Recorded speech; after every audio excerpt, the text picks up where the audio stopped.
नमस्कार, स्वागत है आपका स्वदेश हेल्थ में। मैं हूं आपके साथ दिनेश अवस्थी। क्या कभी आपने सुना है कि एक ऐसा लकवा जिसमें एक तरफ का चेहरा बिल्कुल लटक जाता है? जी हां, आज हम बात करेंगे एक ऐसे लकवे की जिसे बेल्स पाल्सी कहा जाता है। बेल्स पाल्सी को एक तरफ का लकवा मारना या एक तरफ से जो पूरा शरीर है वो बिल्कुल सुन्न हो जाना, इस तरह की बीमारी को कहा जाता है। तो चलिए आज हम जानते हैं कि आखिर ये बेल पॉल्सी क्या है और इसके कारण क्या है, किस वजह से ये होता है, बेल्स पॉल्सी का ट्रीटमेंट क्या है और इससे बचा कैसे जा सकता है। खासकर इसके बारे में ज़्यादा जानकारी के लिए हमारे साथ हम चिकित्सा विशेषज्ञों को जोड़ेंगे जो हमें इस पूरे विषय पर जानकारी देंगे। लेकिन इस बीमारी से जुड़ी कुछ छोटी मोटी बातें आपको बता देते हैं। बेल्स पॉल्सी एक ऐसी दुर्लभ स्थिति है जो बताया जाता है कि हर साल लगभग 5,000 लोगों में से एक व्यक्ति को यह प्रभावित करती है। साथ ही 15 से 60 वर्ष की आयु के लोगों में सबसे आम इसको माना जाता है। साथ ही 15 से 44 वर्ष के बच्चों में सबसे अधिक ये घटनाएं होती हैं, लेकिन इस आयु वर्ग के लोग भी इस स्थिति से पीड़ित हो सकते हैं। तो महिला और पुरुष दोनों समान समान रूप से इस पूरी बीमारी से प्रभावित होते हैं और इसको पक्षाघात भी कहते हैं। खास करके गर्भवती महिलाओं और जो डायबिटीज के, HIV आदि जो लोगों के जो जिनमें जो बीमारियां पाई जाती हैं उनको ये आमतौर पर पाई जाती है। तो इस बीमारी में या तो चेहरा अकड़ जाता है या एक तरफ की ओर लटक जाता है, जिससे खाने पीने में भी दिक्कतें होती हैं। तो बेल्स पॉल्सी के दौरान हंसने में दिक्कतें आएंगी और चेहरे का जो हिस्सा प्रभावित है उस तरफ आंख भी बंद कर हो जाती है और आंख बंद करने खोलने में भी काफ़ी दिक्कतें होती हैं। तो ये जो लक्षण हैं इस बीमारी में आम पाए जाते हैं। अगर हम यूके की बात करें तो हर साल 1 लाख लोगों में से 20 से 40% लोग इस बीमारी से जूझते हैं। तो अब एक तरफ का लकवा इसे कहा जाता है आम भाषा में। आज हम इसी विषय पर चर्चा करेंगे। मेहमानों से आपका परिचय कराते हैं। हमारे साथ मेहमान जुड़ रहे हैं डॉक्टर प्रीतेश गौरव, न्यूरोसाइकाइट्रिस्ट, और डॉक्टर करण पीपरे, पूर्व सुपरिटेंडेंट एम्स रायपुर। दोनों मेहमानों का बहुत बहुत स्वागत है। सबसे पहले डॉक्टर प्रीतेश, आपसे जानना चाहेंगे कि आखिर है क्या ये बेल्स पॉल्सी, इसके लक्षण क्या होते हैं और किस वजह से ये समस्या होती है? देखिए, पहले तो आप सबका धन्यवाद मुझे इस प्रोग्राम में इनवाइट करने के लिए। बेल्स पल्सी एक तरह का पक्षाघात है, जैसे कि आपने बताया। ये एक फेशियल नर्व होती है, क्रेनियल नर्व्स होती हैं अपने ब्रेन ब्रेन से जो पूरी बॉडी को कंट्रोल करती है, उनको क्रेनियल नर्व्स बोलते हैं। कुछ स्पाइनल नर्व्स होती हैं जो स्पाइनल कॉर्ड से निकलती हैं। तो ये फेशियल नर्व एक क्रेनियल नर्व होती है जो कि फेस से निकलती है, यानी जो ब्रेन से निकलती है, मिड ब्रेन से, और जो चेहरे के एक्सप्रेशंस को कंट्रोल करती है। तो जब आप जैसे चबाते हैं या हंसते हैं तो फेशियल नर्व जो है उसको कंट्रोल करती है। तो ये फेशियल पाल्सी जो होती है, इसी तरह की दो प्रकार की फेशियल पाल्सी होती है, एक अपर मोटर न्यूरॉन, एक लोअर मोटर न्यूरॉन। तो लोअर मोटर न्यूरॉन पाल्सी को फेशियल पाल्सी या बेल्स पाल्सी बोलते हैं। और बेल्स पाल्सी का एक नाम, यानी लोअर मोटर न्यूरॉन टाइप की फेशियल पाल्सी को बोलते हैं बेल्स पाल्सी। अब इसमें क्या होता है कि अगर व्यक्ति जो इम्यूनो कॉम्प्रोमाइज कंडीशन में है, इम्यूनो कॉम्प्रोमाइज कंडीशन जैसे कि प्रेगनेंसी हो गया, HIV हो गया, डायबिटीज हो गया, या फिर उसको किसी तरह से ट्यूबरक्लोसिस है, तो उसकी इम्यूनिटी कॉम्प्रोमाइज है, तो उसमें जो वायरल इन्फेक्शन है, लाइक हर्पीज इन्फेक्शन और एप्स्टीन बार वायरस का इन्फेक्शन, ये वायरस इन्फेक्शन होने के चांसेस ज्यादा होते हैं। तो उसका जो कोर्स होता है इस नर्व का, वो आपके कान पे से होके जाता है। तो हर्पीज जोस्टर वायरस का गैंग्लियन यहाँ पर रहता है, तो इसके कारण जो फेशियल नर्व इन्वॉल्व होती है वो इस तरह के पोर्शन को इन्वॉल्व करती है। तो पेशेंट का चेहरा इस तरह से डिविएट हो जाता है। तो कई बार ये मिस इस तरफ पेशेंट का चेहरा इधर डिविएट हो रहा है, तो इसका मतलब ये कि अपोजिट तरफ की पाल्सी है, इस तरफ एक्सप्रेशंस खत्म है। अगर वो ऐसा कर रहा है तो इस तरह से एक्सप्रेशंस नहीं है। तो इससे क्या होता है कि व्यक्ति जब भी चबाएगा तो यहाँ पे खून निकलेगा उसको, या फिर उसको प्रॉब्लम आएगी। तो ये प्रॉब्लम फेशियल पाल्सी में होती है। सर, एक बात और जानना चाहेंगे, क्या ये केवल सर तक ही इसका क्षेत्र रहता है या शरीर पर भी इसका कोई प्रभाव पड़ता है? हेलो। जी सर, मैं जी जानना चाह बताइए रहा था क्या। कि क्या केवल चेहरे चेहरे पर इसका प्रभाव रहता है या शरीर का और हिस्सा भी इससे कुछ प्रभावित होता है? जो बेल्स पाल्सी है, ये फेशियल पाल्सी है, इसको बस अपन चेहरे पे ही प्रभाव होता है। फेशियल पाल्सी है ये एक तरह की।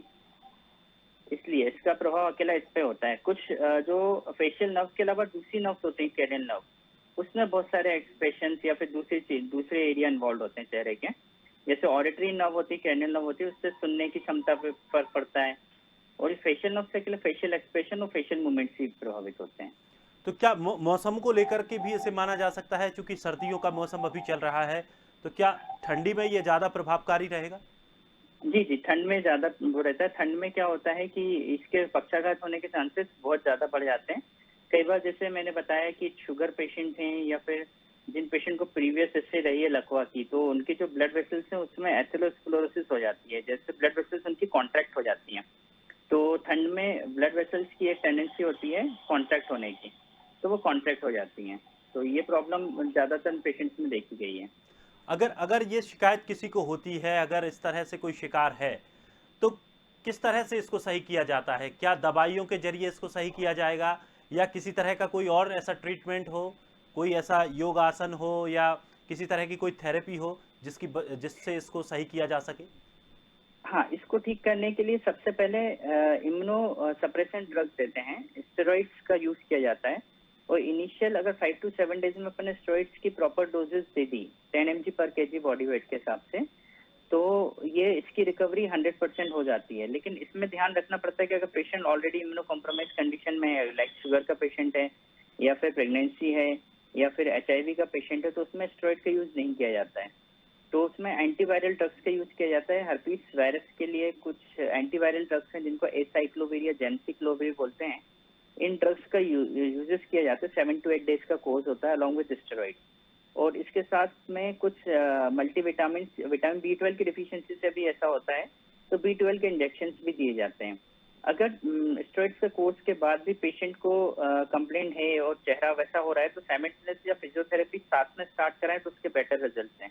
कई पेशेंट्स, कई डॉक्टर्स का ऐसा रहता है कि स्टेरॉइड्स पहले स्टार्ट करके फिर फिजियोथेरेपी की तरफ जाते हैं, तो उसमें फंक्शनल रिकवरी पेशेंट की पुअर हो जाती है। और एक बार अगर परमानेंटली फेशियल डिविएशन हो गया या चेहरा एक तरफ तिरछा हो गया, जैसा कि आपने देखा हो कुछ सेलिब्रिटीज हैं या फिर कुछ पॉलिटिशियंस हैं जिनके फेशियल डिविएशन आपको दिखते हैं, टीवी न्यूज पे वो आते हैं, तो वो फेशियल पाल्सी के कारण ही हुआ है उनका चेहरा टेढ़ा, तो वो परमानेंट डैमेज हो जाता है। फिर इसमें एक ऑप्शन मिलता है प्लास्टिक सर्जरी का। उसमें डिंपल क्रिएशन किया जाता है। जैसे सपोज इस तरह का एरिया डिविएटेड है, इधर एक्सप्रेशन नहीं है, तो अंदर से मसल्स को काट के इधर एक्सप्रेशन बढ़ाए जाते हैं, तो इससे पेशेंट के हंसने में स्माइल वापस आती है। तो ये इस तरह के करेक्शन है। तो surgery is the last option. Initial management medical management है। स्टेरॉइड्स के साथ कुछ ड्रग्स दी आती है, मल्टीविटामिन, और इस तरह की ड्रग्स देना जरूरी रहता है, और फिजियोथेरेपी। यानी कि दो चीज़ें ये तो महत्वपूर्ण है कि अगर फिजियोथेरेपी या दवाइयों से अगर सही नहीं होता है, तो लास्ट में सर्जरी ही इसका एकमात्र उपाय बचता है। अब जी, एक जी, बात जी। और जानना चाहेंगे कि जिस तरह से आपने कई वैज्ञानिक और इसके कारण बताए, साइंटिफिक रीजन बताए किस वजह से ये होता है, लेकिन आम जी, तौर जी। पर क्या कुछ लोगों को सावधानियां रखनी चाहिए जो इस तरह की चीज़ों के शिकार ना हो पाए? हाँ, इसमें सबसे पहले अपने खान-पान पे रखना चाहिए कंट्रोल। जैसे ऑयली फूड आप कम खाएँ, अपने वज़न पे ध्यान दें, आपका वज़न नहीं ज़्यादा बढ़े, कोलेस्ट्रॉल वाली चीज़ों से दूर रहें। सिगरेट, स्मोकिंग और ड्रिंक अल्कोहल, ये सब आपकी इम्यूनिटी को कॉम्प्रोमाइज़ करते हैं। तो इम्यूनिटी कॉम्प्रोमाइज़ होगी तो वायरल इन्फेक्शन, हर्पीस के इन्फेक्शन के चांसेस बढ़ जाते हैं। तो ये चीज़ों से आप ध्यान रख सकते हैं। दूसरा, ठंड में अगर डायरेक्ट हवा में जा रहे हैं ठंड में, तो थोड़ा-सा प्रोटेक्शन लेके जाएँ, क्योंकि इसको फालिज का असर बोलते हैं नाम भाषा में।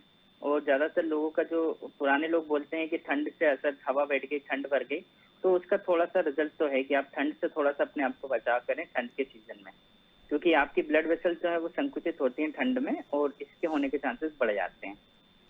चलिए, ये काफ़ी महत्वपूर्ण ये जानकारी है, खास करके सर्दियों का मौसम है और ऐसे समय में लोगों को सावधानी बरतनी होगी, खासकर सर्दियों से बचना होगा। डॉक्टर करण भी हमारे साथ जुड़े हुए हैं। डॉक्टर करण, जी, आज का जी, जो टॉपिक है बेल्स पॉल्सी, इसको लेकर आज हम बात कर रहे हैं। क्या कुछ बहुत बढ़िया। इसकी समस्याएं, हालांकि डॉक्टर ने काफ़ी चीज़ें बताई हैं, लेकिन हम और विस्तार से जानना चाहेंगे किस तरह की ये समस्या है, कैसे लोगों को इससे बचना चाहिए, और क्या कुछ इसके तरीके हो सकते हैं जिनसे इसको बचाया जा सकता है?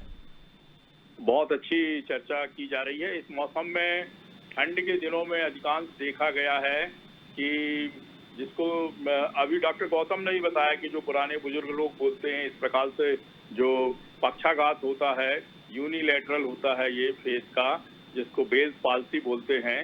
तो ये लोग कहते हैं कि हवा लग गई बोलते हैं, जैसे लकवा मार जाता है, उसी प्रकार का एक वो जो आपका जो पोर्शन है, फेस का पोर्शन है, उसको फेस को जो फेशियल नर्व सप्लाई करती है, उसमें किसी भी प्रकार का कोई वायरल इन्वॉल्वमेंट है या HIV वायरस है, एडिनो वायरस है या और भी जो वायरस होते हैं, उसके कारण अगर वो इन्फ्लामेशन होता है और हर्पीस जॉस्टर वायरस है, तो ये सब से उसके इन्वॉल्वमेंट से उसकी जो सेल्स होती हैं, नर्व सेल्स होती हैं, जिस जगह पे वो उसका डेड होती हैं या इफेक्ट होता है, उसके कारण उसकी जो सप्लाई है, जिसको आप लेमैन की लैंग्वेज में जो जैसे करंट जैसे होता है, तार जैसे रहते हैं उसके, उस टाइप से उसका डिस्ट्रीब्यूशन फेशियल मसल्स में होता है।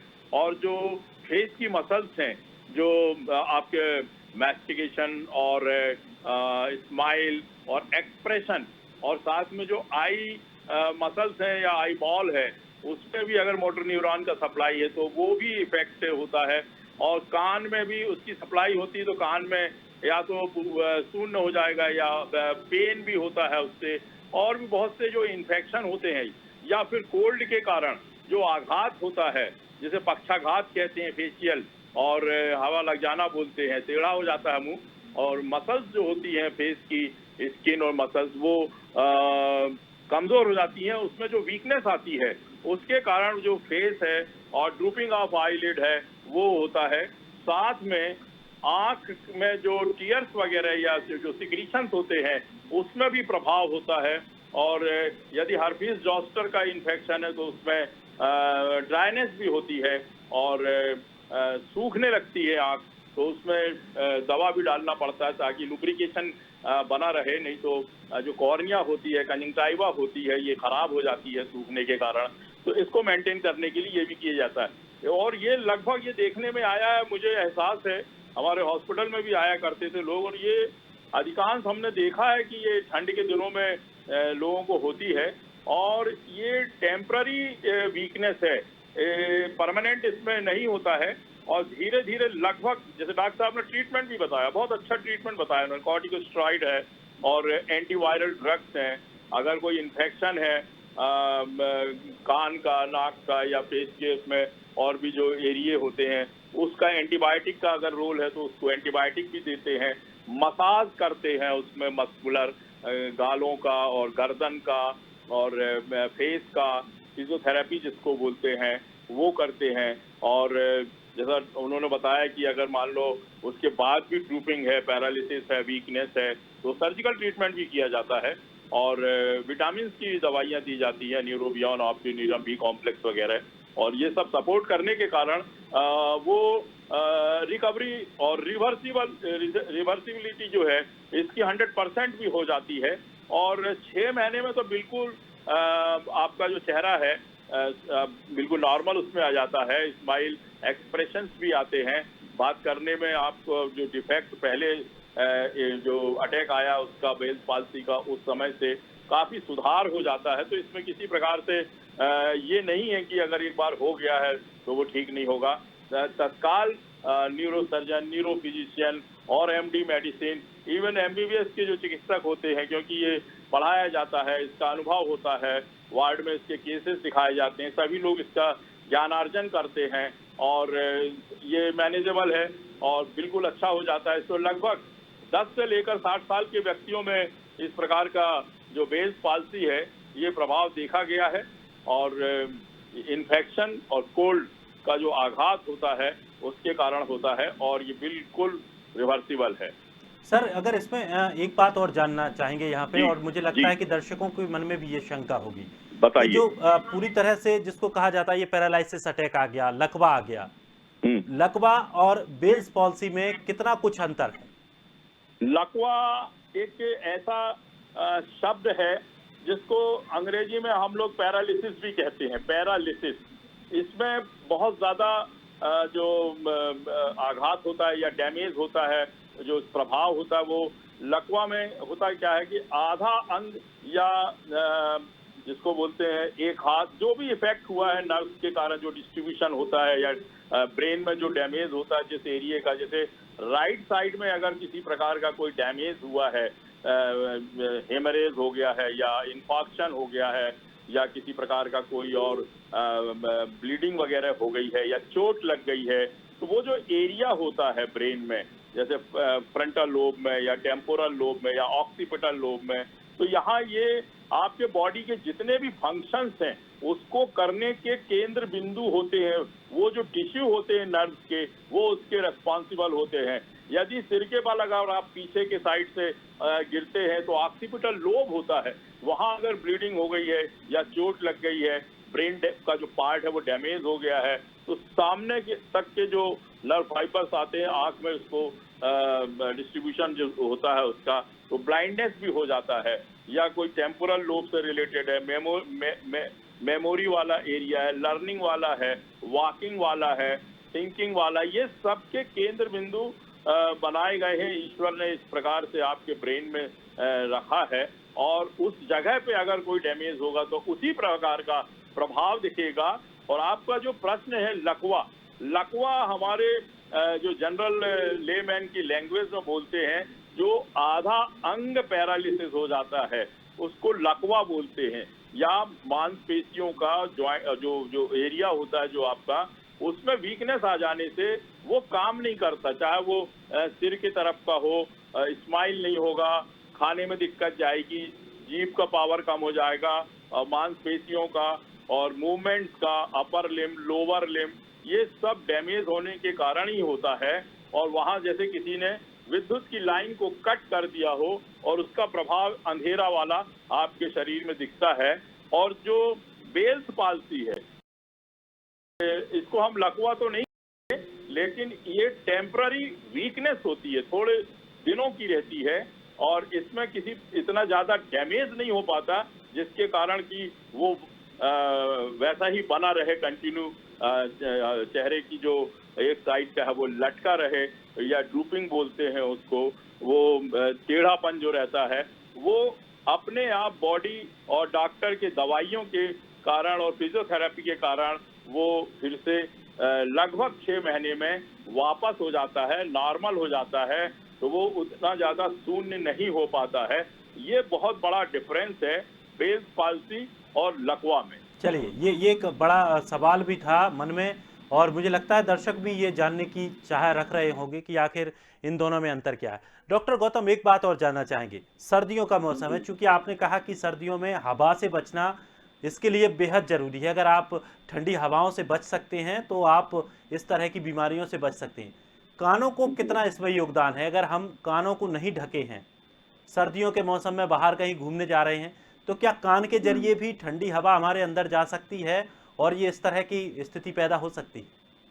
बिल्कुल, जैसा कि मैंने बताया कि कैनियल नर्व ब्रेन का एक एरिया होता है जो मिड ब्रेन और बोन्स के आसपास एक एरिया होता है, वहां से निकलती हैं।